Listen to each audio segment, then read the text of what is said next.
Hi everyone, welcome to my channel. आज मैं आपके साथ बिना ओवन के बहुत सारी परतों वाली आलू पेटीज़ की रेसिपी शेयर करूंगी।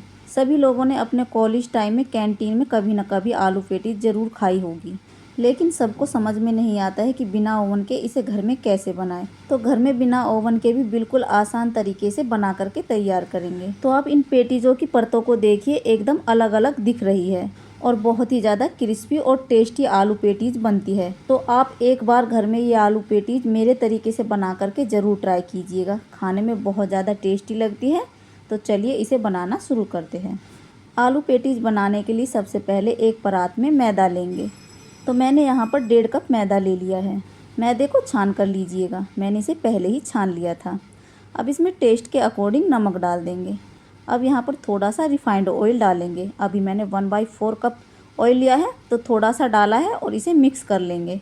आप रिफाइंड ऑयल की जगह पर बटर का इस्तेमाल कर सकते हैं। तो 3 से 4 चम्मच के करीब इसमें रिफाइंड ऑयल जाएगा। इसे अच्छे से मिक्स करेंगे। मोइन को हमें अच्छे से मिक्स कर लेना है और इसे अच्छे से मिक्स करने के बाद मुट्ठी बांधे तो देखिए इस तरह बंधना चाहिए। अगर ये ऐसे नहीं बंध रहा है तो आटा खुल जा रहा है, तो आप थोड़ा सा मोइन और इसमें डाल लें। अगर आप इसमें मोइन अच्छे से नहीं डालेंगे तो आपकी आलू पेटीज़ अच्छी नहीं बनेगी। तो देखिए थोड़ा सा ऑयल बच गया है, पूरा ऑयल नहीं डाला है मैंने। अब यहाँ पे मैंने 1 कप पानी ले लिया है और थोड़ा थोड़ा पानी डालते जाएंगे। एकदम से पानी नहीं डालना है, नहीं तो ये पतला हो सकता है। इसमें थोड़ा थोड़ा पानी डालते हुए इसका सॉफ्ट डो तैयार कर लेंगे।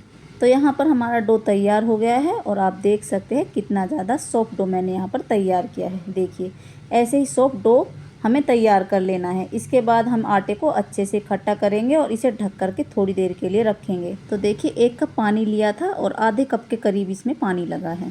तो चलिए अब चलते हैं गैस की तरफ। गैस के ऊपर मैंने एक पैन रख दिया है, गैस को ऑन कर देंगे। अब पैन के अंदर कुकिंग ऑयल डालेंगे। तो मैं मस्टर्ड ऑयल का यूज कर रही हूँ, आप कोई भी कुकिंग ऑयल ले लीजिएगा। 2 से 3 चम्मच कुकिंग ऑयल डाल देंगे। जब कुकिंग ऑयल अच्छे से गर्म हो जाए तब इसमें डाल देंगे आधा छोटा चम्मच जीरा, आधा छोटा चम्मच कुटा हुआ साबुत धनिया, आधा छोटा चम्मच सौंफ डालेंगे, थोड़ी सी हींग डाल देंगे। इन सभी चीज़ों को अच्छे से फ्राई कर लेंगे। अब देखिए काफ़ी अच्छे से भुन गए हैं। अब चाहे तो आप यहाँ पर बारीक कटा हुआ प्याज डाल सकते हैं, मैंने नहीं डाला है। मैंने इसमें 2 हरी मिर्च को बारीक काट करके डाल दिया है। कुछ सेकंड इसे फ्राई कर लिया है। अब यहाँ पे थोड़ी सी फ्रोज़न मटर डाल दी है तो डाल दे, नहीं है तो स्किप कर सकते हैं। तो थोड़ी देर मटर को भी भून लेंगे। अब इसमें थोड़े से मसाले जाएंगे। आधा छोटा चम्मच पिसी हुई लाल मिर्च डालेंगे, बहुत थोड़ी हल्दी डालेंगे, 1 छोटा चम्मच धनिया पाउडर डालेंगे, थोड़ी सी कश्मीरी लाल मिर्च डाल देंगे और थोड़ा सा अमचूर पाउडर डालेंगे, आधा छोटा चम्मच। टेस्ट अकॉर्डिंग नमक डाल देंगे। मसाले आप अपने हिसाब से एडजस्ट कर लीजिएगा, कम ज़्यादा कर सकते हैं। इन सारी चीज़ों को एकदम लो फ्लेम पर 1 मिनट के लिए भून लेंगे। मसालों को लो फ्लेम पर भूनें, नहीं तो ये जल जाएंगे। मसालों को 1 मिनट भूनने के बाद अब हम इसमें डाल देंगे उबले हुए आलू। तो आलूओं को मैंने पहले ही उबाल करके छील करके रख लिया था। आलूओं को रफली तोड़ के डालना है, एकदम से मैश नहीं करना है। तो यहाँ पर मैंने 3 मीडियम साइज़ के आलूओं को इस तरह तोड़कर डाल दिया है और आलू डाल के इन सारी चीज़ों को अच्छे से मिक्स करते हुए 2 से 3 मिनट के लिए लो टू मीडियम फ्लेम पर भून लेंगे। तो इसे कंटिन्यू चलाते हुए भूनना है। तो आलूओं को अच्छे से भूनेंगे तो जो इसका टेस्ट है बहुत ही बढ़िया आएगा। तो यहाँ पर हमारी सारी चीज़ें अच्छे से भुन गई है और मिक्स भी हो गई है। तो मैंने इसे 3 से 4 मिनट के करीब भून लिया है। अब हम क्या करेंगे, गैस की फ्लेम को ऑफ कर देंगे। तो सबसे लास्ट में हम इसमें डाल देंगे बारीक कटा हुआ हरा धनिया। हरा धनिया डाल के इसे अच्छे से मिक्स कर लेंगे। तो ये लीजिए हमारी चटपटी सी स्टफिंग बन करके तैयार हो गई है। तो चलिए अब हम फटाफट पेटीज़ बना लेते हैं। तो पेटीज़ बनाने के लिए सबसे पहले हम एक स्लैरी बना करके तैयार करेंगे। इसके लिए एक कटोरी में 2 चम्मच कॉर्नफ्लावर डालेंगे, इसे कॉर्न स्टार्च भी बोलते हैं, और इसमें थोड़ा सा रिफाइंड ऑयल डाल लेंगे और इसे अच्छे से मिक्स कर लेंगे। तो रिफाइंड ऑयल थोड़ा थोड़ा डालते हुए मिक्स करेंगे, आवश्यकता के अनुसार डालें। तो इसे ना ज़्यादा गाढ़ा बनाना है और ना ही ज़्यादा पतला बनाना है। तो 3 चम्मच के करीब इसमें मैंने रिफाइंड ऑयल डाल दिया है और अच्छे से मिक्स कर लिया है। अब आप इसकी कंसिस्टेंसी को ध्यान से देख लीजिएगा, ना ये ज़्यादा गाढ़ी है और ना ही ज़्यादा पतली है। ये देखिए कुछ इस तरीके की स्लैरी बन करके तैयार हो गई है। ये बहुत ज़्यादा गाढ़ा या फिर बहुत ज़्यादा पतला नहीं होना चाहिए, मीडियम कंसिस्टेंसी इसकी रहनी चाहिए। और इधर हम जिस डो को रेस्ट पे रखे थे, एक बार फिर से इसे मसल लेंगे ताकि अच्छे से सॉफ्ट हो जाए। तो डो को मैंने काफ़ी अच्छे से मसल करके चिकना कर लिया है। अब हम क्या करेंगे, इस डो में से छोटी छोटी सी लोइयाँ बना करके तैयार कर लेंगे। जिस साइज़ की हम रोटी बनाते हैं उसी साइज़ की हमें यहाँ पर लोई तोड़नी है। तो 1.5 कप मैदे से 6 लोइयाँ ईजिली निकल जाएगी और इनसे 4 पेटीज बहुत ही आसानी से बन जाएगी। तो इस तरह से पहले हमें पेड़े बना करके तैयार कर लेने हैं। ये देखिए एक पेड़ा मैंने बना लिया है। तो सभी को पहले इस तरह से तैयार कर लेंगे। तो यहाँ पर 6 पेड़े बन करके तैयार हो गए हैं। 6 लोई को हम एकदम पतला पतला बेलेंगे। रोटी से बड़ा बेल लेना है, यानी कि एकदम पतला होना चाहिए। तो सूखा मैदा डस्ट करते हुए इसे एकदम पतला सा बेल लेंगे।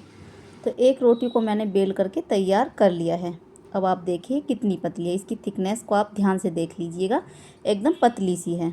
तो एक प्लेट में रखते जाएंगे और जितनी भी लोइयाँ बनाई हैं सबकी हम इसी तरह से रोटी बना करके तैयार कर लेंगे।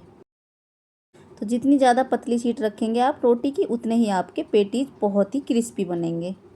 ये देखिए सभी रोटियों को मैंने बेल करके तैयार कर लिया है। तो चलिए अब इसका आगे का प्रोसेस देख लेते हैं। तो आगे हमें क्या करना है, एक रोटी को हम रखेंगे और रखने के बाद हमने जो स्लैरी बना के तैयार की थी उसे हम इसके ऊपर लगाएंगे। तो थोड़ी सी स्लैरी इस तरह से डाल देंगे और चम्मच से फैला देंगे।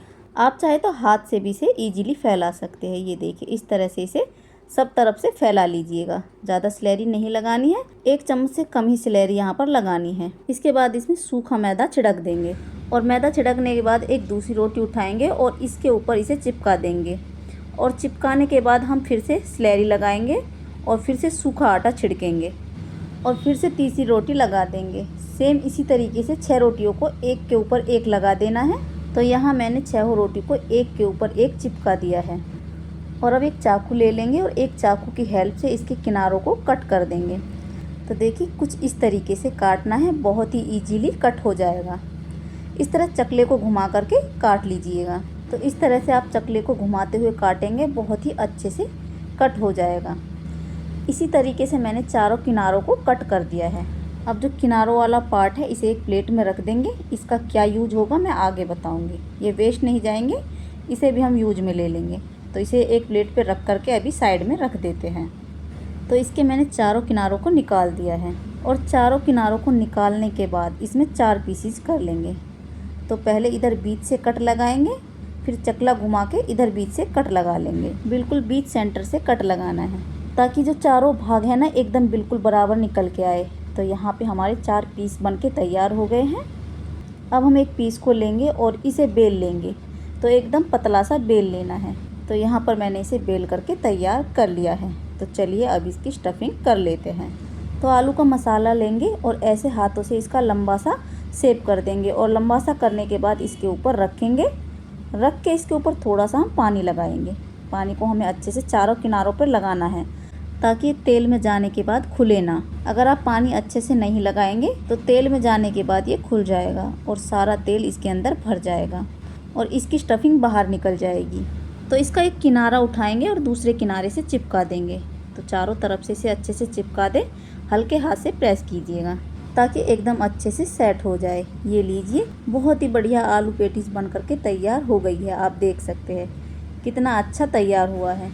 तो इनके किनारों को एक बार चेक कर लीजिएगा, अगर ये कहीं से खुला रह जाता है तो इस तरह से दबा दीजिएगा। तो एक पेटीज बन करके तैयार हो गई है। सेम प्रोसेस से हम सारे पेटीज बना करके तैयार कर लेंगे। सेम इसी तरीके से मैंने चारों आलू पेटीज बना करके तैयार कर लिए हैं। तो चलिए फटाफट से इसे फ्राई करते हैं। तो पेटीज फ्राई करने के लिए एक कढ़ाई में ऑयल डालेंगे। मैंने एक कढ़ाई में रिफाइंड ऑयल डाल दिया है। आप कोई भी कुकिंग ऑयल ले लीजिएगा। अब गैस को ऑन करेंगे तो ऑयल को गर्म होने देंगे। ऑयल को ज़्यादा गर्म नहीं करना है, तेल को बस हल्का सा गर्म करना है। जब तेल हल्का सा गर्म हो जाए तब हम इसके अंदर पेटीज डाल देंगे। तो जितनी आपकी कढ़ाई के अंदर कैपेसिटी हो एक बार में उतने फ्राई करें। तो 3 पेटीज मैंने डाल दी हैं। तो इस चीज़ का आप ध्यान रखें, ज़्यादा तेज़ गरम में इन्हें फ्राई ना करें। इन्हें हल्के गरम तेल में ही फ्राई करना है, तभी ये अंदर तक क्रिस्पी होंगे। तो पेटी डालने के बाद इसे 2 मिनट के लिए मीडियम फ्लेम पर फ्राई करेंगे। फ्लेम लो टू मीडियम ही रखना है, नहीं तो अंदर से कच्चा रह जाएगा और ऊपर से ज़्यादा फ्राई हो जाएगा। तो देखिए यहाँ पर इसे फ्राई होते हुए 2 मिनट हो गए हैं। अब हम एक एक पेटीज को उठाएंगे, बिल्कुल आराम से इसे पलट देंगे और आप देख सकते हैं 2 मिनट में ही इसकी जो सारे लेयर है एकदम अलग अलग हो गए हैं। तो इन्हें ऐसे ही थोड़ी थोड़ी देर में पलटते हुए गोल्डन कलर आने तक फ्राई कर लेंगे। और फ्लेम को लो टू मीडियम ही रखना है, नहीं तो ये अंदर से कच्चा ही रह जाएगा। तो देखिए इसे थोड़ी थोड़ी देर पर पलटते हुए मैंने इसे अच्छे से फ्राई कर लिया है। इसका कलर देखिए कितना बढ़िया आया है। और इसकी जो परतें हैं आप देख सकते हैं, एक एक परतें एकदम अलग अलग हो गई हैं। तो इससे ज़्यादा इन्हें फ्राई नहीं करना है, फटाफट से इन्हें निकाल लेंगे। तो झारे की हेल्प से इस तरह थोड़ी देर कढ़ाई के ऊपर रख लीजिएगा, जितना भी एक्स्ट्रा ऑयल होगा वापस कढ़ाई में चला जाएगा। तो बहुत ही आसान तरीके से बन करके तैयार हो जाती है, बिना ओवन के आप इन्हें घर में बना सकते हैं। ये देखिए बहुत ही सुपर टेस्टी एंड क्रिस्पी बन करके तैयार हुई है। अब जो बची हुई पेटीज़ है इसे भी मैंने तेल के अंदर डाल दिया है, और जो किनारों का पार्ट था इन्हें मैंने छोटे छोटे पीसेस में कट कर लिया है। इन्हें भी पेटीज़ के साथ फ्राई कर लेंगे। तो यहाँ पर जो मेरा दूसरा बैच है वो भी फ्राई हो गया है। तो चलिए फटाफट से इन्हें भी निकाल लेते हैं। तो यहाँ पे मैंने सारे आलू पेटीज़ को बना करके तैयार कर लिया है। और आप देख सकते हैं जो आटे के बचे हुए किनारे थे उनका भी हमने यूज में ले लिया है। ये देखिए बहुत ही ज़्यादा टेस्टी लगते हैं।